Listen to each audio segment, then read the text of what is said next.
Friends, संख्या पद्धति chapter first है, ये हमारे सिलेबस में है। तो चलिए इसका फर्स्ट क्वेश्चन करते हैं। तो बोलता है निम्नलिखित में कौन परिमेय संख्या है। तो गाइस इसका आंसर हो जाएगा फर्स्ट, क्योंकि ज़ीरो को हम p/q के रूप में लिखते हैं, बट्टे की फॉर्म में लिखते हैं। इसका मतलब इसका आंसर क्या है, ज़ीरो। ठीक है, ये तो बहुत ईजी क्वेश्चन था, इसलिए इसे ज़्यादा समझाने की जरूरत नहीं है। सेकंड क्वेश्चन कहता है, इसमें भी पूछ रहा है इसमें से परिमेय संख्या कौन सी है। तो फ्रेंड्स आप सोच रहे होंगे कि पहला जो है ये रूट में है, और जो सेकंड है 23 ये भी रूट में है, तो ये दोनों अपरिमेय संख्या हो गया। अब ये जो फोर्थ है ये बार बार रिपीट हो रहा है, तो इसका मतलब ये तो ऑब्वियसली अपरिमेय संख्या है। अब ये जो थर्ड है ये भी आप सोच रहे होंगे कि रूट में है, तो ये भी क्या है, अपरिमेय संख्या है। लेकिन आप बिल्कुल गलत सोच रहे हैं, क्योंकि अगर मैं रूट 225 को रूट से बाहर निकालना चाहूँ तो बाहर निकल जाएगा और आंसर आएगा 5। और 5 को मैं नीचे अगर 1 लगा दूँ तो इसे p/q के रूप में लिखा जा सकता है, बटे की फॉर्म में लिखा जा सकता है। इसका मतलब ये क्या है, परिमेय संख्या। तो इसका आंसर क्या हो जाएगा फ्रेंड्स, थर्ड वाला क्या है हमारा, परिमेय संख्या। चलिए अगला देखते हैं। इसमें ये पूछता है कि परिमेय संख्या कौन सी है। तो ये तो आप बहुत ही आसानी से पहचान सकते हैं। देखिए फर्स्ट को बटे की फॉर्म में नहीं लिखा है, तो इसका मतलब ये नहीं है। और इसको देखिए आप, ये बटे की फॉर्म में लिखा हुआ है, इसका मतलब यही क्या है, आंसर है। क्योंकि ये देखिए क्या है, ऊपर परिमेय संख्या है और नीचे अपरिमेय संख्या है। यहाँ ये तो बटे की फॉर्म में लिखा ही नहीं है, तो इसका मतलब इसका आंसर क्या हो जाएगा फ्रेंड्स, सेकंड वाला, और इसका थर्ड वाला, और इसका फर्स्ट। ठीक है, चलिए अगला देखते हैं। अगला भी बोलता है बताइए इनमें से कौन सी परिमेय संख्या है। तो इसका आंसर हो जाएगा सेकंड, क्योंकि ये बटे की फॉर्म में लिखा हुआ है।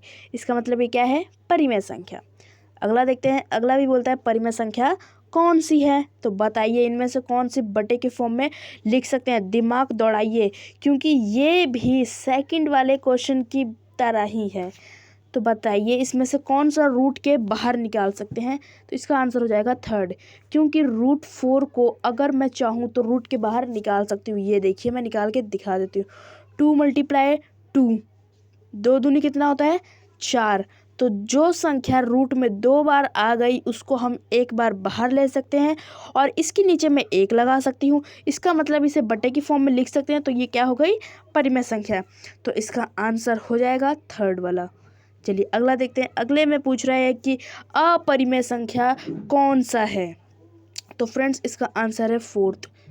ठीक है, क्योंकि इन सभी के नीचे हम 1 लगा के इसे परिमेय संख्या में कन्वर्ट कर सकते हैं, बट रूट 2 को ना तो हम बाहर निकाल सकते हैं, ना हम इसे बटे की फॉर्म में कर सकते हैं। चलिए अगला देखते हैं। अगले में भी बोलता है अपरिमेय संख्या कौन सी है। तो इसको देखिए, जो हमारा थर्ड वाला है इसको हम बटे की फॉर्म में करके परिमेय संख्या बना सकते हैं, और इसे भी बटे की फॉर्म में करके परिमेय, ये तो बटे की फॉर्म में पहले से ही है, तो ये क्या है, परिमेय संख्या है। और इसको रूट 4 को, अभी मैंने बताया आपको कि रूट 4 को क्या कर सकते हैं, रूट से बाहर निकालेंगे 2 आएगा, तो इसका मतलब ये भी क्या है, परिमेय संख्या है। एकमात्र यही पाई है जिसे हम बटे की फॉर्म में नहीं लिख सकते हैं, तो इसका मतलब ये क्या है, अपरिमेय संख्या। तो इसका आंसर हो जाएगा फोर्थ। ठीक है फ्रेंड्स, इसका आंसर क्या हो जाएगा, फोर्थ। चलिए अगला देखते हैं।